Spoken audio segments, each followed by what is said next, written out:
ಪರ್ಸನಾಲಿಟಿಗೂ ಅದು ಬರ್ತಾ ಇರುತ್ತೆ. ಆ ಪಾತ್ರಕ್ಕೆ ತಕ್ಕಂತೆ ನ್ಯಾಯ ಒದಗಿಸಕ್ಕೆ ಆದ್ರೆ ಮಾತ್ರ ಆ ಪಾತ್ರನ ಒಪ್ಕೋತೀನಿ. ಸೊ ಈ ಕತೆನ ಮೊದಲು ಬಂದು ಹೇಳಿದಾಗ ವೆರಿ ಕ್ಯೂರಿಯಸ್ ಅನ್ನಿಸ್ತು. ಅಂದ್ರೆ ಒಂದು ಸ್ಟೇಷನ್ ಸುತ್ತ ನಡೆಯುವಂತ ಒಂದು ಘಟನೆ, ಆ ಘಟನೆಗೆ ಸ್ಟೇಷನ್ ಹೇಗೆ ಸ್ಪಂದಿಸುತ್ತೆ ಅನ್ನುವಂಥ ಕತೆ. ಸೊ ಬಹಳ ಇಷ್ಟ ಆಯ್ತು. ಅಂದ್ರೆ ಸುಮಾರಷ್ಟು ಕ್ರೈಮ್ ಥ್ರಿಲ್ಲರ್ಗಳು ಅಥವಾ ಬೇರೆ ಸಬ್ಜೆಕ್ಟ್ಗಳು ಪೊಲೀಸ್ ವಿಚಾರವಾಗಿ ಬಂದಾಗ್ಲೂ ಹೊರಗಡೆ ಯಾವುದೋ ಒಂದು ಇನ್ಸಿಡೆಂಟ್ ಆಗಿರುತ್ತೆ, ಅದರ ಮೇಲೆ ಒಂದು ಇನ್ವೆಸ್ಟಿಗೇಷನ್ ನಡೀತಾ ಇರುತ್ತೆ ಅಂತ. ನನಗೆ ಈ ಸಿನಿಮಾ ಪ್ರಾಮಿಸಿಂಗ್ ಅನ್ಸಕ್ಕೆ ಇನ್ನೊಂದು ಕಾರಣ ಏನು ಅಂದ್ರೆ, ಇದೇ ತರದ ಸಬ್ಜೆಕ್ಟ್ ಅನ್ನ ಮುಂಚೆ ಒಂದು ಓಕೆ ಮಾಡಿದ್ವಿ ಸರ್, ಬೆಲ್ ಬಾಟಮ್ ಅಂತ. ಅದು ಸೂಪರ್ ಹಿಟ್ ಆಗಿತ್ತು. ಸೊ ಅದೇ ಕಾನ್ಫಿಡೆನ್ಸ್ ಈ ಕತೆ ಮೇಲೂ ಇದೆ, ಇದು ಚೆನ್ನಾಗಾಗುತ್ತೆ ಅನ್ನೋ ಒಂದು ನಂಬಿಕೆ ಇದೆ. ಯಾಕಂದ್ರೆ ಪೊಲೀಸ್ ಸ್ಟೇಷನ್ ಒಳಗಡೆ ನಡೆಯುವಂತ ಘಟನೆ, ಪೊಲೀಸ್ ಅವರುಗಳ ಜೊತೆನೆ ನಡೆಯುವಂತ ಘಟನೆ.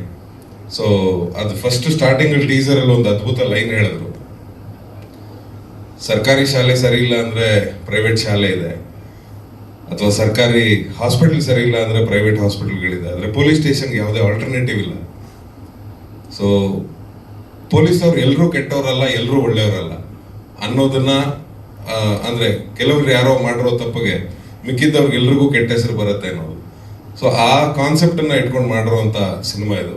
ಸೊ ಒಂದು ಪಾಸಿಟಿವ್ ನೋಟಲ್ಲಿ ನಮ್ಗಳಿಗೋಸ್ಕರ ಹಗಲು ರಾತ್ರಿ ಶ್ರಮಿಸ್ತಾ ಇರುವಂತ ಪೊಲೀಸರಿಗೆ ಸಣ್ಣ ಒಂದು ಡೆಡಿಕೇಶನ್ ಕೊಡುವಂತ ಪ್ರಯತ್ನ ಈ ಸಿನಿಮಾದ ಮೂಲಕ. ಸೊ ಒಳ್ಳೇದಾಗ್ಲಿ ಡೈರೆಕ್ಟರ್ಗೆ, ಪ್ರೊಡ್ಯೂಸರ್ಗೆ, ಎಲ್ಲರಿಗೂ. ಅಂಡ್ ಇದು ಬರೀ ಕನ್ನಡದಲ್ಲಿ ಮಾತ್ರ ಈ ಚಿತ್ರ ಮೂಡಿ ಬರ್ತಾ ಇಲ್ಲ, ಇದು ಮಲಯಾಳಮಲ್ಲಿ ಕೂಡ ಸೈಮಲ್ಟೇನಿಯಸ್ಲಿ ಶೂಟ್ ಮಾಡಿರುವಂತ ಸಿನಿಮಾ. ಅಂದ್ರೆ ಬರೀ ಕನ್ನಡದಲ್ಲಿ ಮಾತ್ರ ಶೂಟಿಂಗ್ ಮಾಡಿ ಮಲಯಾಳಮಲ್ಲಿ ಡಬ್ಬಿಂಗ್ ಮಾಡಿದೀವಿ ಅಂತಲ್ಲ, ಇದು ಶೂಟ್ ಕೂಡ ಮಲಯಾಳಮಲ್ಲೇ ಮಾಡಿದೀವಿ. ಸೊ ಕನ್ನಡ ಮತ್ತೆ ಮಲಯಾಳಂ ಎರಡೂ ಭಾಷೆಗಳಲ್ಲಿ ಚಿತ್ರೀಕರಣ ಆಗಿದೆ. ಇನ್ನು ಬೇರೆ ಭಾಷೆಗೆ ಡಬ್ ಆಗುತ್ತೆ. ಸೊ ಸ್ಟ್ರೈಟ್ ಆಗಿ ಮಲಯಾಳಮಲ್ಲೂ ರಿಲೀಸ್ ಆಗುತ್ತೆ, ಸ್ಟ್ರೈಟ್ ಆಗಿ ಕನ್ನಡದಲ್ಲೂ ರಿಲೀಸ್ ಆಗುತ್ತೆ. ಆ ಥರದ ಒಂದು ಪ್ರಯತ್ನ. ಸೊ ಇಡೀ ಪ್ರೊಡ್ಯೂಸರ್ ವರ್ಗಕ್ಕಾಗಿರ್ಬೋದು ಅಥವಾ ನಿರ್ದೇಶಕರಿಗಾಗಿರ್ಬೋದು, ಇಡೀ ಸಿನಿಮಾ ತಂಡಕ್ಕಾಗಿರ್ಬೋದು, ಎಲ್ರಿಗೂ ಈ ಸಿನಿಮಾದ ಮೂಲಕ ಜಯ ಸಿಗ್ಲಿ ಅಂತ ಕೇಳ್ಕೊತಾ ಇದ್ದೀನಿ. Thank you so much. ನೋಡಿದ್ರೆ ಕಳ್ರಿದ್ದಂಗೆ ಇಲ್ವಾ ಸರ್, ನಮ್ಮನ್ನ ಯಾರು ಸರ್ ಒಳ್ಳೆಯವ್ರು ಮಾಡ್ತಾರೆ? ಏನೋ ಪಾಪ ಇದ್ರ ಹಿಂದಿನ ಸಿನಿಮಾ ಲಾಫಿಂಗ್ ಬುದ್ಧ ಅಂತ ಹೇಳಿ ಬಹಳ ಒಳ್ಳೆ ಪಾತ್ರ ಕೊಟ್ಟರು. ಇಲ್ಲ ಅಂದ್ರೆ ನಮ್ಮನ್ನು ನೋಡಿದವರೆಲ್ಲ ಕಳ್ಳರ ತರನೇ ನೋಡ್ತಾರೆ.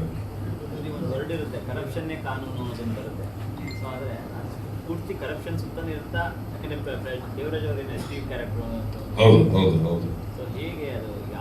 ಅಂದ್ರೆ ಅದೇ ಆಗ್ಲೇ ಒಂದ್ ಪದದಲ್ಲಿ ಹೇಳಿದೆ, ಜಾಸ್ತಿ ಹೇಳ್ತಾ ಹೋದ್ರೆ ಕತೆ ರಿವೀಲ್ ಆಗುತ್ತೆ ಅಂತ. ಅಂದ್ರೆ ಒಂದು ಗುಂಪಿನ ಪೊಲೀಸ್ ಮಾಡೋ ತಪ್ಪಿಗೆ ಇಡೀ ಪೊಲೀಸ್ ಸ್ಟೇಷನ್ ಏನ್ ಅನುಭವಿಸುತ್ತೆ ಅದನ್ನ. ಸೊ ಸರ್ ಅದನ್ನ ಹೇಳಿದ್ರು, ಇಲ್ಲಿ ಒಳ್ಳೆಯವ್ರು ಉಳ್ಕೊಳ್ತಾರ ಇಲ್ಲ ಕೆಟ್ಟವ್ರು ಉಳ್ಕೊತಾರ ಅನ್ನೋದು ನೋಡೋದೇ ಈ ಕಥೆಯ ಸಾರಾಂಶ. ಸೊ ಹಂಗಾಗಿ ಅದನ್ನ ಬಿಟ್ಕೊಡಕ್ ಆಗ್ತಿಲ್ಲ. ಒಂದ್ ವೇಳೆ ಏನಾದ್ರು ಹೇಳಿದ್ರೆ ಮತ್ತೆ ಸುಮ್ಮನೆ ಕತೆ ರಿವೀಲ್ ಆಗ್ಬಿಡುತ್ತೆ, ನಾವು ಬೇಜಾರು ಮಾಡ್ಕೊಂಡ್ಬಿಡ್ತಾರೆ ಡೈರೆಕ್ಟರ್ ಅಂತ. ಖಂಡಿತ ಸರ್, ಮಲಯಾಳಂ ಕಲಿತೆ ಮಾತಾಡಿದೀನಿ. ಬಹಳ ಕಷ್ಟ ಆಗಿತ್ತು, ಒಳಗೊಳಲ್ಲ ಅಂತೆಲ್ಲ ಹತ್ರ 3 ಸಿನಿಮಾ ಆಯ್ತು ಮಲಯಾಳಮಲ್ಲಿ.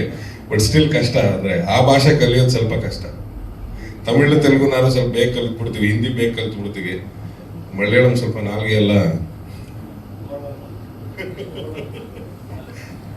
ಬೇರೆ. ಆಮೇಲೆ ಕಿವಿಲ್ಲ ಇಡ್ತೀನಿ ಸರ್.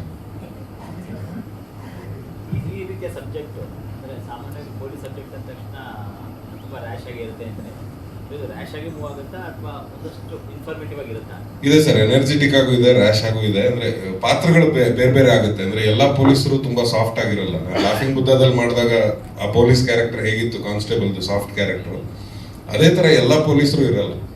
ಅಂದ್ರೆ ಕೆಲವರು ರಫ್ ಆಗಿ ಬಿಹೇವ್ ಮಾಡ್ತಾರೆ, ಕೆಲವರು ಅದನ್ನು ಈಸಿಯಾಗಿ ಹ್ಯಾಂಡಲ್ ಮಾಡ್ತಾರೆ. ಸೊ ಈ ತರದ ಎಲ್ಲಾ ವೇರಿಯೇಷನ್ ಪೊಲೀಸ್ ಆಫೀಸರ್ಗಳನ್ನು ಕಾಣಬಹುದು ಈ ಸಿನಿಮಾದಲ್ಲಿ. ಅಂದ್ರೆ ಅದೇ ಹೇಳಿದ್ದು, ಕೆಲವರು ಮಾಡೋ ತಪ್ಪಿಗೆ ಎಲ್ಲರೂ ಅನುಭವಿಸ್ಬೇಕಾಗಿರುವಂತ ಶಿಕ್ಷೆ, ಅಥವಾ ಶಿಕ್ಷೆಯನ್ನ ಅವ್ರುಗಳೇ ಹೇಗೆ ಸರಿ ಮಾಡ್ಕೋತಾರೆ ಅನ್ನುವಂತ ಒಂದು ತಿರುವು.